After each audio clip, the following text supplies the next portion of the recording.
Hello, hello, hello. Umpisa na po tayo mga Pinas Laban. Laban Pinas ang ating YouTube channel. Alam mo, alam nyo mga kapinas, ang nangyari sa ating ngayong kapaligiran, yung sinasabi ng komento ko lang ito, sarili kong opinion ito patungkol doon sa sinabi ni President Bongbong Marcos nung inaugurasyon niya, na sabi niya, ang pangarap nyo ay pangarap ko. Alam nyo, yung style na yun, nung pinakinggan ko yun, sabi ko, ito na yata ang mabubuhay yata ang diktador.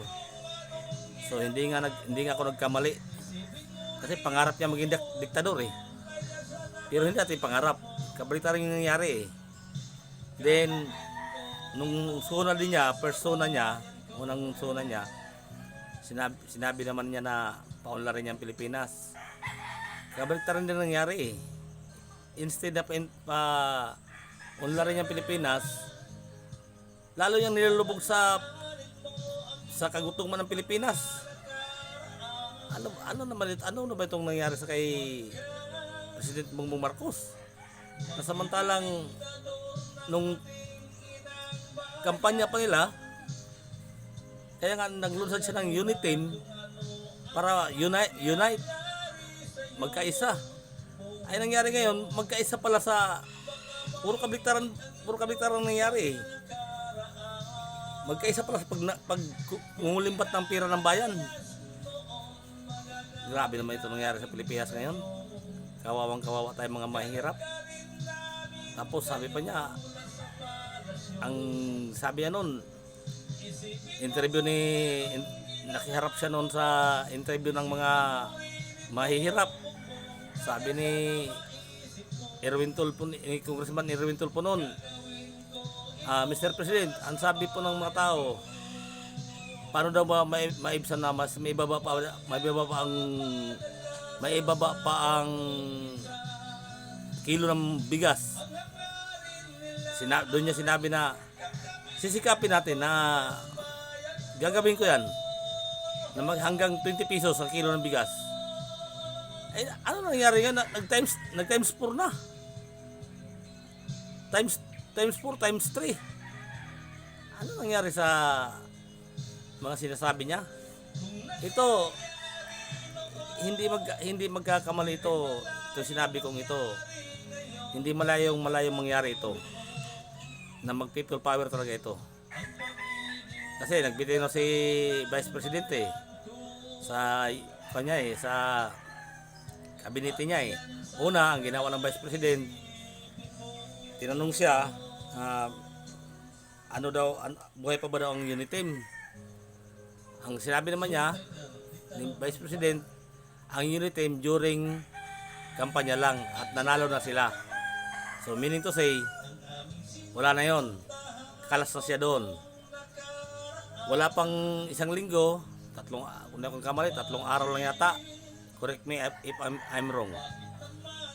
Sinigundahan kagad niya ng pag-resign ng kabinete.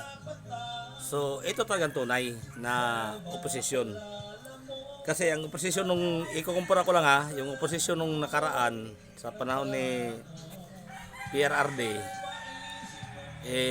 puro kabalastugan yung oposisyon nun. Sila Vice President Leni Robredo, na sisiraan ng Pilipinas, yun ay kabastusan yun. Tapos sundan nila ni Franklin Drilon, Gordon, nila Trillanes, puro kanyon ng mga oposisyon na yun, puro pang sarili nilang iniisip nila noon. Hindi sila nag-iisip ng para sa bayan noon. Oposisyon nga sila, pero doon lang sila sa pansarili lang lamang nila. Itong oposisyon na ito ngayon, sa panahon naman ni Bongbong ngayon, President Bongbong Marcos Jr., na may oposisyon na itong hakbang ng maisog, ito talagang tunay na oposisyon. Kasi nasa batas din daw yan eh. Hindi ko man nabasa ng constitution, pero according sa mga abogado, nasa batas daw yan. So, kung nasa batas yan, ito ang tamang opposition na gagawin nila, itong hakbang na maisog. Kasi walang pambabastos, walang para doon sa mga nag-organisa ng hakbang na maisog, katulad ni dating Pangulong Rodrigo Roa Duterte. Wala naman siyang sinabi na umalis siya o mag-resign siya. Sila sinundan pa nila ni Attorney Vic Rodriguez na dati rin niyang katiwala ni Bongbong Marcos, matagal din nagtrabaho sa kanya. Ngunit anong ginawa nila? Tinakpan lang yung mga taong tumulong sa kanila, pinang-dispatcha nila kasi alam nila si Attorney Vic Rodriguez is matuwid na tao. Ayaw ni Attorney Vic Rodriguez ng katiwalian. Pinigilan ni Attorney Vic Rodriguez ang katiwalian sana na gagawin nila ng kasalukuyan. Siya pa yung executive secretary ni President Bongbong Marcos. So dahil doon nabasa kagad ni Madam Lisa ni FL or First Lady na hadlang si Attorney Vic Rodriguez sa mga plano nila na mangulimbat ng pera sa kaban ng bayan. Kaya agad-agad siya lang inalis para hindi lalong lumala at hindi maraming malalaman. Pero malalaman ni Attorney Vic Rodriguez ang mga gagawin nila. Kaya ipinalit na si Lagdamio na isa ring I1. So, yun ang sentimento ko yan. Ngayon, hindi ako maniniwala na si Attorney Vic Rodriguez wala itong matinding nalalaman sa kanila sa panig na sa pamilya nila ng mga Marcoses. Hindi ako maniniwala na wala itong kinalaman, na malalim na kinalaman. Hindi pa ito magsasalita ngayon si Atty. Vic Rodriguez, pero but pag lumunsad ang Vice President na si Inday Vice President Inday Sara Duterte, sumama ito sa rally, wala na itong maisog na ito, diretso na yan sa EDSA. Believe me mga Kapinas, believe me mga Kapinas, diretso na ito, people power na ito. Doon na maglibasan yan. Magsasalita na yan si Atty. Vic Rodriguez kung ano man nalalaman niya. Si Madam Vice President Inday Sara Duterte, magsasalita na kung ano man nalalaman niya. Kasi hindi yan magbibiti si Vice President sa kanyang posisyon bilang Defense Secretary kung matuwid pa ang pamumuno ni Bongbong Marcos. Hindi yan magbibitiw. Kasi lagi yung bibig si Bongbong Marcos daw ay makakatulong daw sa kanyang mga experience from governor hanggang nagsenador. Malaking maitutulong sa bansang Pilipinas ang kanyang mga eksperyensya. Pero ano itong nangyayari ngayon? Ang nangyayari ngayon, kabalitaran lahat ng mga sinabi ni Madam Inday VP Sara. Yung sinabi ni Vice President noon during campaign nila, mga nakikita niya yon sa experience. Totoo yun. Nakikita niya yon sa mga experience ni Bongbong Marcos. Kasi nga, from governor, tapos naging senador, hanggang nag-vice president, tatalo, then hanggang naging presidente ngayon. So magagamit talaga niya yung experience sa particular sa agriculture. Magagamit niya yon. Kasi yung ama niya rin, si Apo Lakay noon, agriculture rin ang talented noon eh. So malaki sanang kung ginamit. Ngunit binigo nila si Vice President. Binigo nila ang tiwala ni Vice President Inday Sara Duterte sa kanyang expectation na ito ang gagawin ni Bongbong Marcos pag once na manalo sila, na lalo pa magkasama sila sa isang partido, magkasama sila na nanalo.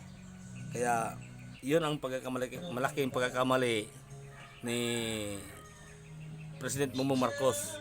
Sinira niya antiwala ni Vice President Inday Sara. Siya mismo ang sumira. Hindi si Pangulong Duterte ang sumira sa kanya. Hindi ang mga Duterte ang sumira sa kanya. Ang sumira sa kanya ay President Bongbong Marcos, ang kanyang pamilya lang rin ang sumisira. Yun ang totoo. Kasi una, ang pambabastos ni First Lady kay Madam Inday Sara. Can you imagine this? Paalis yata sila nung ng ibang bansa, bigla niyang tinira si Madam Inday, dinilaan niya sa harapan ng kamera. So, yung ba gawain ng isang matinong tao, yung matinong babae yun? Didilaan mo yung may mandato ng Pilipinas? Na samantalang siya wala siyang mandato sa Pilipinas? Imagine. Doon pa lang, sabi ko, ibang klase itong babae to. Hindi to, mas masahol pa ito kay Madam Imelda Marcos sa dating First Lady sa unang ginang. Mas masahol pa ito. Kaya sabi ko, pag magtagal ito, mas delikado ang Pilipinas. Mabuti pa nga si Madam Imelda Marcos, may ugali pang disente. Di ba? May pinag-aralan pa. Ginamit pa niya ang kanyang natutunan at pinag-aralan sa eskwelahan. Samantalang ang First Lady, si Lam, na tinatawag ng Lam, hindi niya ginamit ang kanyang pinag-aralan na turingang abogada, attorney na turingan. Hindi niya ginamit.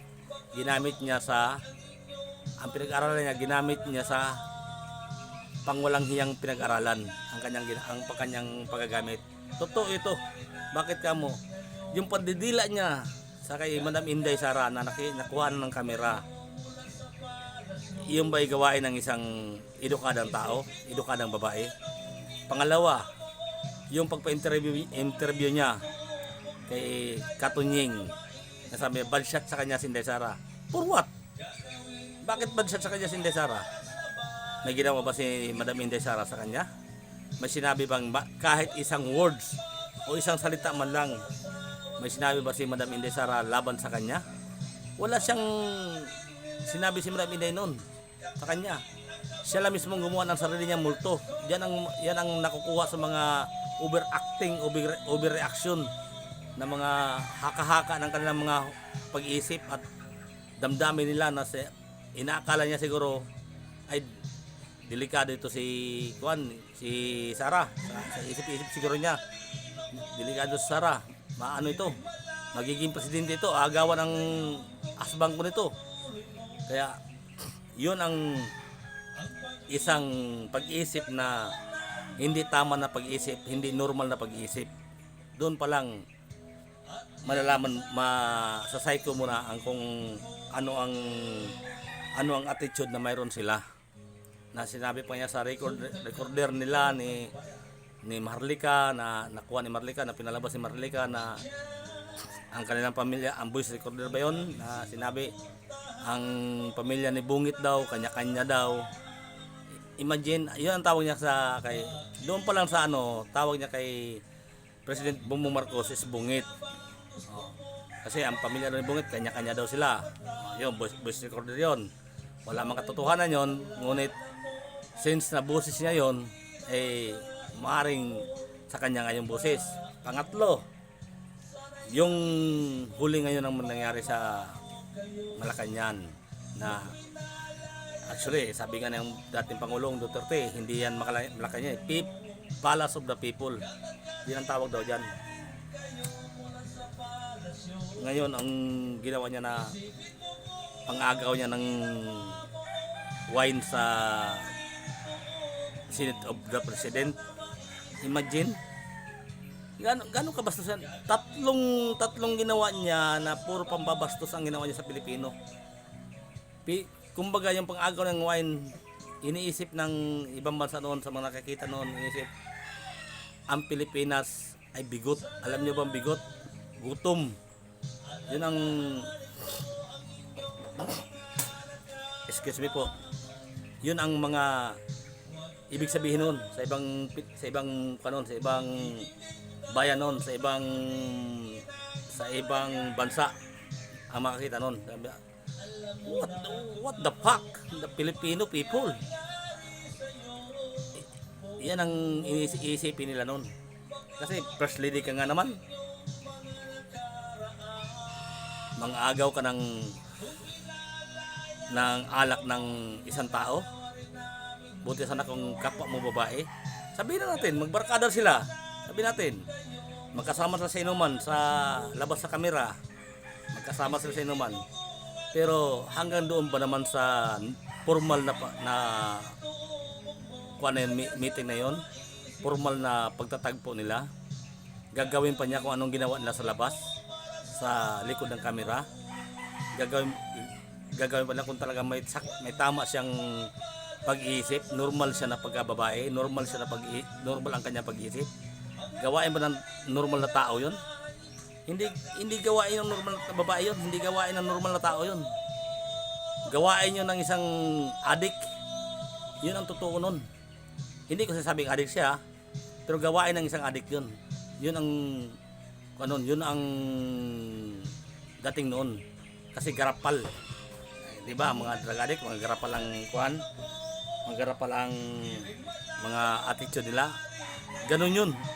Kaya sana hindi natin ang atin lang nitong pamaraan nito ngayon is magmasid-masid lang tayo kung ano ang hakbang na gagawin ni Madam Vice President. Kasi sa ngayon, sa tingin ko, hindi pa yan si Madam President magsasalita kasi ano pa siya, nagpapahinga pa siguro yan dahil gawa ng sa kanila, sa kapaguran din niya sa pambabatiko sa kanya na wala namang mga katotohanan. Alam natin yung mga Pilipino, lalo na tayo mga mahirap na Pilipino, alam natin yun na ang puso ni Vice President Inday Sara Duterte ay hindi para sa politika, hindi para sa kanyang sarili, kundi ang puso nila ng mga Duterte, puso para sa mga tao, para sa bayan. Kasi yan ang minulat sa kanila ng kanilang ama, na ang pakikitungo sa taong bayan, down to earth ang pakikitungo nila. Hindi nyo ba nakikita sino bang tao o sino bang politiko na pag humarap sa maraming tao sa mga ganyang meeting, anong ginagawa nila? Di ba, yumuyuko sila, nagbabaho sila sa harapan ng mga tao. Ibig sabihin, down to earth ang kanilang attitude para sa bayan. Ang paglilingkod nila para sa bayan, hindi para sa kanilang politika, o hindi para sa kanilang sarili, o hindi para sa kanilang pamilya, kundi para sa taong bayan. Yun ang tinatawag na may political will. Yan ang mga Duterte. Kaya yung sinasabi lang sa confidential funds ni Madam Inday Sara na kinikwestiyon nila sa Kongreso noon, bakit? Yung bang pumuputok kayo ng balita kayo na 90 billion PhilHealth, 90 billion. Hindi ba yan ba't hindi nila questionin yan? Sige, kung talagang para sa bayan ng kanilang paglilingkod, kayo mga congressman, alam nyo, kayo mga congressman, kung patuloy kayo makipag-aliado dyan kay Tambaloslos na yan, kay Romualdez na yan, kayo alam nyo naman kung pira lang habulin nyo, mayaman naman kayo mayaman na kayo. Bakit hindi nyo pigilan yan si Tambaloslos na sabi nyo, Mr. Speaker, para naman sa bayan ang gagawin natin, wag naman para sa ating mga sarili. Kasi may mga future pa kayo May mga future pa kayo mga congressman. Pwede pa kayo maging vice president, pwede pa kayo maging presidente. Kung gugustuhin nyo, pwede pa kayo mag-senador. Bakit nyo inayaan yan? Kayo naman mga congressman, congresswoman, maglingkod naman kayo ng para sa bayan. Hindi naman para sa pansarili nyo lamang. Paano naman kami mga mahihirap? At buti pa itong Senado kahit pa paano. may mga kung pa rin, may mga para sa pa rin sa bayan ang kanilang paglilingkod diyan. Pero kayo talaga mga congressman, parang halos solid kayo eh. Halos solid kayo sa totoo lang. Halos solid kayo na supporter ni Martin Romualdez. Hindi ko man tatawagin congressman si Martin Romualdez kasi hindi ko naman congressman yan. Hindi ko pwede tawagin speaker yan kasi hindi ko naman speaker yan. Ang sinasabi niya para naman sa kanilang sarili. Ay ba't ko sasabihin pang speaker ko yan o congressman ko yan na para naman sa kanilang sarili ng pinagagawa niya. Tingnan yung pinagawa niya sa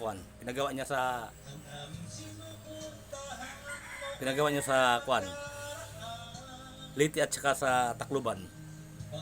Yung ba maniniwala ang Pilipino noon na hindi niya utos yun? Hindi utos ni First Lady yung pagpatambak ng mga equipment doon sa Tacloban at saka sa Leyte? Bustos. Sa Bustos maniniwala pa kung LG lang yun eh. Pero sa Leyte at Tacloban hindi ako maniniwala na walang alam si Romualdez doon, si Martin Romualdez doon at si First Lady. Hindi ako maniniwala doon. Akin lang yun ha, hindi ako maniniwala na wala silang kinalaman doon. Mantakin mo plaza ng mga tao, plaza ng bayan o park ng bayan or ano bang sa tawag pa sa English niyan? Ewan ko kung anong tawag sa English yan, basta kay plaza ng bayan yan. Tatambakan niya ng mga heavy equipment. Can you imagine?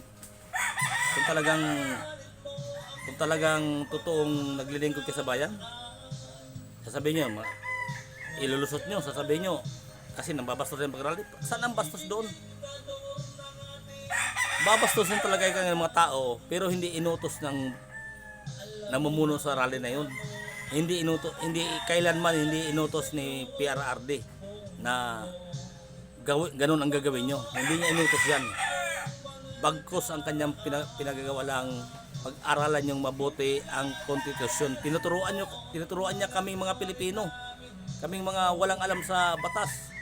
Tinuturuan niya kami kung paano magkaroon ng tamang pamaraan, tamang paggalang, tamang pagrespeto kung ano ang ginawa ng mga batas noong mga bayani na namayapa na. Yun ang tinuturo ni PRRD sa amin.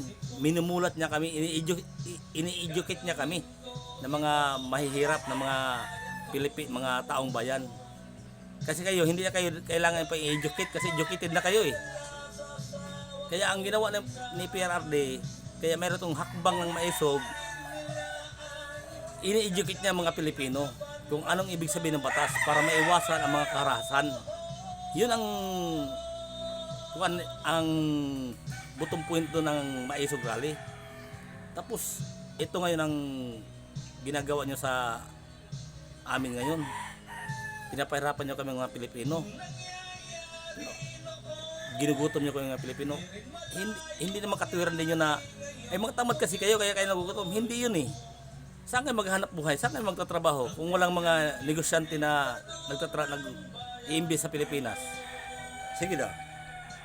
Saan kami magtatrabaho? Saan kami magtatanim sa bukid namin kung wala kami mga sariling lupa? Sige, pag-usapan natin yung katamaran na yan. Sasabihin nyo, pag mga tamad kasi, hindi kayo nagtatrabaho kaya kayo nagugutom. Hindi yun ang rason eh. Ang rason dyan, umaasa lang po kami ng mga construction worker sa trabaho na aming ina-applyan bilang mga construction worker. Yun ang inasahan namin para mabuhay namin ang mga pamilya namin. Hindi nyo talaga alam yun kasi hindi mo kayo mga hirap eh. Lalo ng presidente ng Pilipinas, hindi naman siya mahirap. Puro naman laki sa layaw ang nalalaman nila. Hindi talaga kayang abutin yung mahihirap na tao. Pero ito lang ngayon ang gagawin namin. Since na inyo kaming pinapahirapan, ay mapipilitan kami mag people power para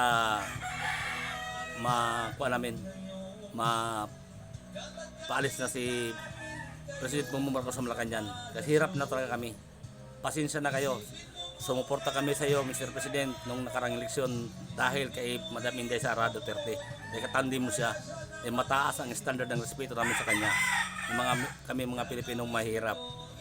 Kaya ka namin naisali sa aming baluta. Pero kung hindi mo katandim si Madam Inday Sara, hindi ka mananalo sa totoo lang. Hindi ka mananalo. Kasi kahit pag gamitin mo yung sinasabi mo no na continuity sa mga ginawa ni PRRD, kung hindi mo katandim si Madam Inday Sara, hindi ka mananalo, Mr. President, sa totoo lang. Frank ka na pag-istorya. Hindi ka mananalo kung hindi niyo nabula si Madam Inday Sara. Nabula niyo lang na magkapatid si Madam Inday Sara. Kaya nadala nyo. Pero kung nakinig lang si Madam Inday Sara noon na sa mga panawagan namin na siya tumakbo bilang presidente, siya sana presidente, hindi ka manalo sa kanya. Yun ang totoo noon. At yun, isa pa itong kay Madam Inday Sara. Ito, Madam, hindi ito paninira sa iyo, hindi rin ito laban sa iyo. Ito sarili recording opinion nito. Yung pagtakbo mo nung during election na sumisigaw kami sa kalsada na tumakbo ka bilang presidente, nagpasalamat din kami na hindi ka tumakbo bilang presidente. Unang-una yon. Bakit? Kasi nga naman, kung tumakbo ka ng presidente, iisipin ng mga tao, marami kang batikos matatanggap sa ngayon sana kung nakuha mo yun. Hindi namin naisip yun eh. Pero sa ngayon naisip namin na kaya pala hindi ka tumakbo bilang presidente noon kasi for respeto na lang sa mga tao din na bubuto sa iyo. Kasi during time na yon, si PRRD noon bababa na lang. Continue ang tiwala namin sa kanya.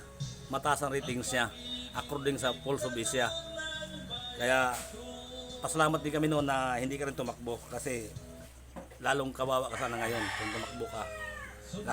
Lalo na ngayon ay baka batikusin ka rin ng mga kaliwa. Ngayon, sa ayaw nga Pilipino, wala yon. Pero sa mga kaliwang grupo, baka batikusin ka rin. Binabatikos ka ngayon na vice president ka, lalo pa kung naging presidente ka. Yung pala yung dahilan kung bakit hindi ka tumakbo ng presidente. Kasi titignan mo ang respeto mo sa mga tao. Kasi sabihin nga naman ng mga tao, sabihin naman ng mga hindi nakakaintindi, ng mga kaliwang grupo, kaya nanalo yan kasi anak ng dating presidente, pinalitan lang niya ang kanyang papa para mag-continue ang kanilang power. So, kung ano yung conflict na yun sa kandidatura mo, yun ang ibabanat na sasabihin na, siyempre, ang ama, presidente, papayag ba naman di manalo ang kanyang anak? Presidente ang takbo ng kanyang anak, pagdudahan pa kayo na dinaya nyo ang eleksyon.